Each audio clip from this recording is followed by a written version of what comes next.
Jimmy Garoppolo looks like he's going to play. It looks like while this is an injury, it's nothing that's really going to inhibit him. I mean, just ask Kyle Shanahan. But still, it's an injury.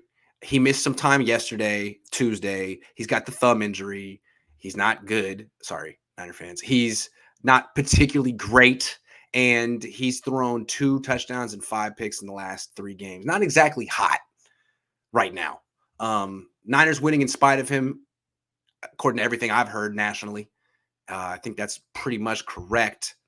So this is a good time to, I don't know, get the other guy sort of like the Trey Lance. They did that the last time they played the Packers, and it led to a touch. I'm just saying, what do you think? Something? I do, and I don't expect them to, by the way. If I'm a betting man, I'm going to say they don't incorporate Trey. But there's a couple of things that I factor into this game. One, going into that Dallas game, I think most Niner fans were very confident that the outcome would be a 49er win. This week, I think everybody's starting to realize this could be the final week of the regular season. And we didn't really get that feeling last week. I think the 49ers are taking, not that they didn't take Dallas seriously, it's the playoffs, but they know that Green Bay is a whole different animal.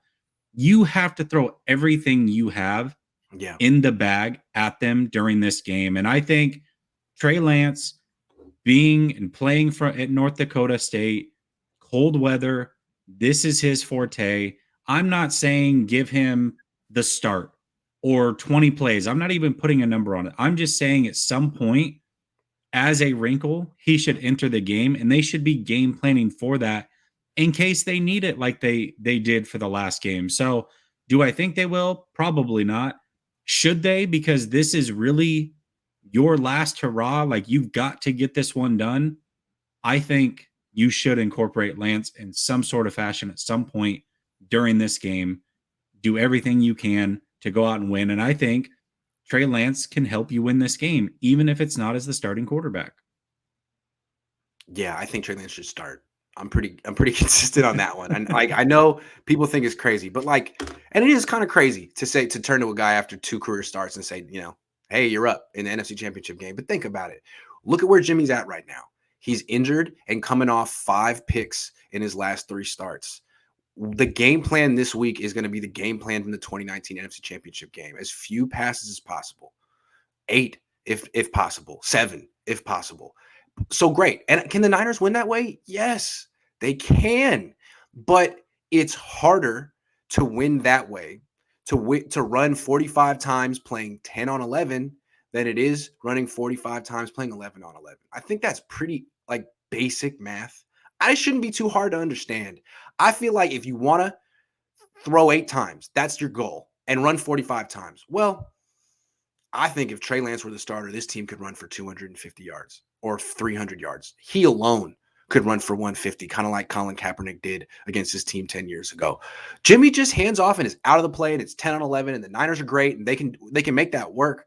But everything, to me, I just seems like the math and the logic in my head leads me to believe that it would actually be easier.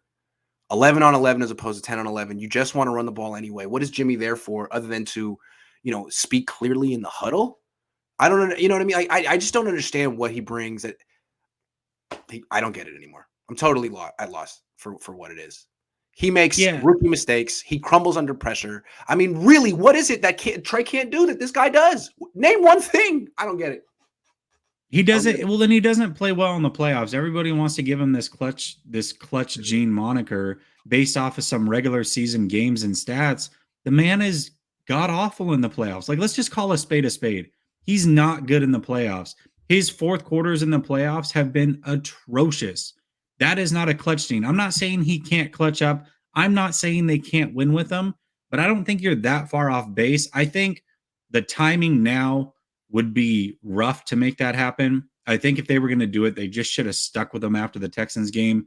Now, I think it would be probably really hard to make that happen, but I don't think you're that far off your rocker and thinking that Trey Lance could help this team win if he was the starter. I don't think that's off base. I'm trying to get a couple stats for you. Hold on. Just wait. I got it. One more. Boom. Okay. So the league average interception percentage in 2021 is 2.4. Okay. That's it. That 2.4, that's the league average. Jimmy Okay.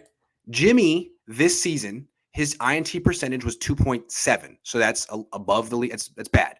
His for his career with the Niners is 2.9. So this was a good year for Jimmy.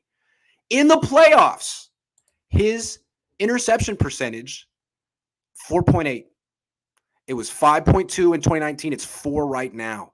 That's outrageous. You can't win a Super Bowl with an arsonist at quarterback. 4? That's Ryan Fitz tragic stuff. And he's not giving you touchdowns to offset it. The only reason the Niners have won these last 2 games is because Stafford threw picks too. Prescott threw a pick too. You know who's not going to do that most likely is Rodgers this week. I mean, you might sack Rodgers, but he's not just going to throw it up to the defense anyway. These interceptions are going to end the season for the 49ers eventually. And yeah, man, that's why Kyle called 8 passes in the NFC Championship game. Not because the run game was working, because he has an arsonistic quarterback. That's why I feel like I trust Trey.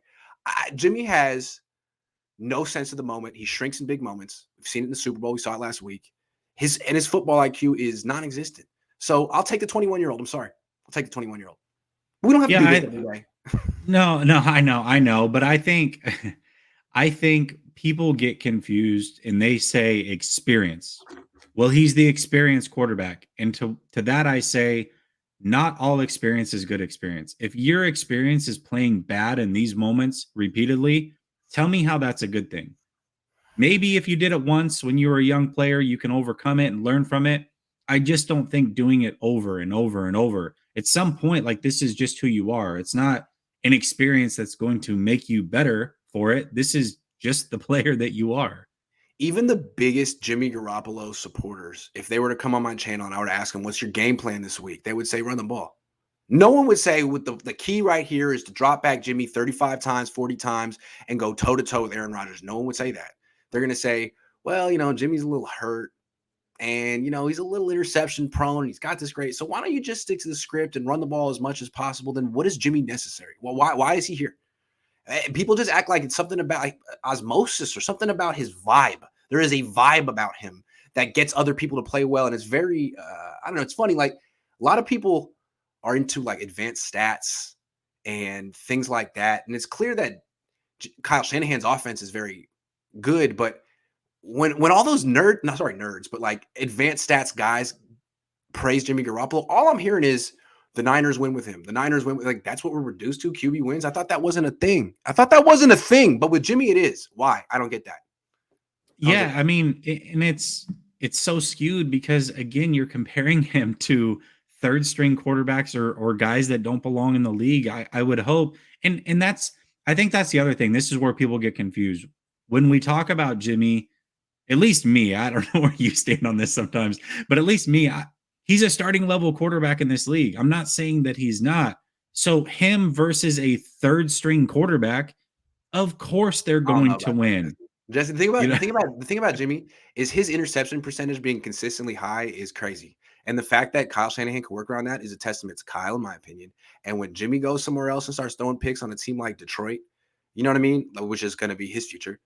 Houston, he's not going to have Kyle or Debo or Kittle or the defense to bail him out. And I think he's going to lose a lot.